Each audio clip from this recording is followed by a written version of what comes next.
त्याच्यासाठी मैदा घेतला 700 ग्रॅम, वजन करून घेतले सर्व साहित्य. किती पुरणपोळ्या होत्यात ते पण मी तुम्हाला सांगणार आहे. आणि मीठ घेतले, हळद घेतले आणि हे घरचं साजूक तूप आहे. त्याच्यासाठी आपण सुंठ, वेलची आणि जायफळ टाकणार आहेत. चांगला सुगंध आणि चव पण येते. तर एवढं साहित्य आपल्याला लागणार आहे. आणि थोडीशी हळद घालू, त्याने चव चांगली येते. आणि थोडंसं हे घरचं साजूक तूप आहे ते आपण टाकू. हे आमच्या घरच्या गायांचं तूप आहे, माझ्या वडिलांच्या घरी गाई आहे.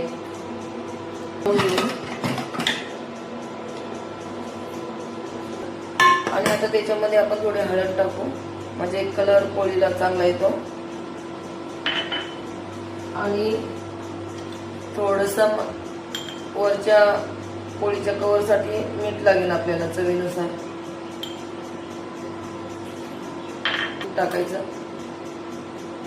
हे तूप मी गरम होऊन चांगले नरम पोळ्या होतात, एकदम लुसलुशीत खुसखुशीत.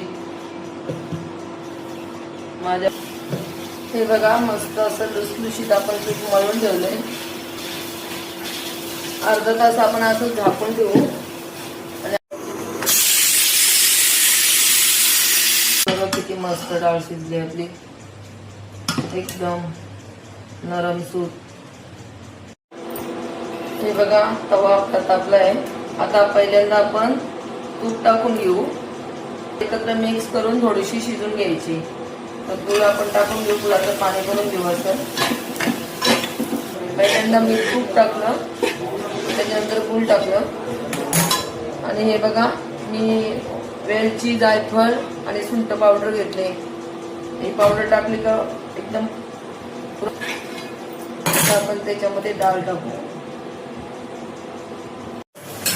हे बघा असं आपण आटून घ्यायची डाळ आणि आता मिक्सरमध्ये वाटून घेऊ.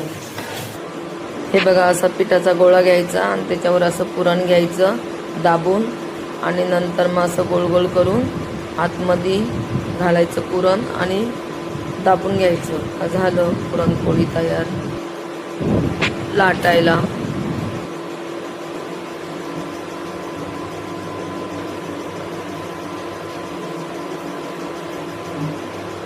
इच्छा झाली खायची, कधी पण आपल्याला खायची इच्छा झाली का फ्रीजमधून काढून खायची, भारी लागते.